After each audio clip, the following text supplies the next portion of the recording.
Does every personal statement essay have to be a sob story? No. What if you're not the kind who whines when they write about themselves? I hope you're not. The idea of a sob story, I think it's a risk that you run when you talk about hardships that you've had to overcome. But it's not, I wouldn't focus on the negative part. Don't focus on what you lost. Don't focus on the hardship itself. Instead, focus on what you learned from the experience and how you grew as a person afterwards. And if you can tie that in some way to why you want to go to law school and maybe how you want to help other people avoid having to face similar obstacles or help them navigate those when they encounter them, I think it will make for a more uplifting experience that it can make them cry in the end, but it can be tears of joy at how much you've grown from the experiences that you've had to suffer, but ultimately overcome.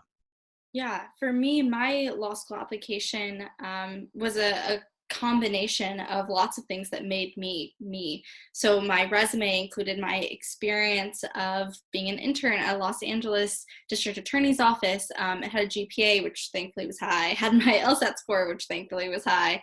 And then I had my personal statement, which talked about my perspective as a Christian going into the legal field and how that's informed the way that I look at the world.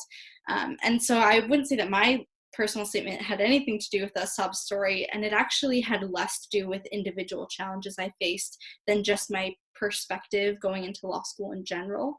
But I found that that combination of all those different elements of my application were really compelling, and allowed me to go to a school that knew from the get-go exactly who I was, exactly what I was bringing to the table, and knew that I wasn't ashamed of any of those parts of me. Thanks for tuning into the show. Please subscribe if you haven't done so already to be notified of new episodes as I release them. And feel free to reach out if you need anything at all as you move forward with your prep. I'm happy to help however I can. In the meantime, I wish you all the best and take care.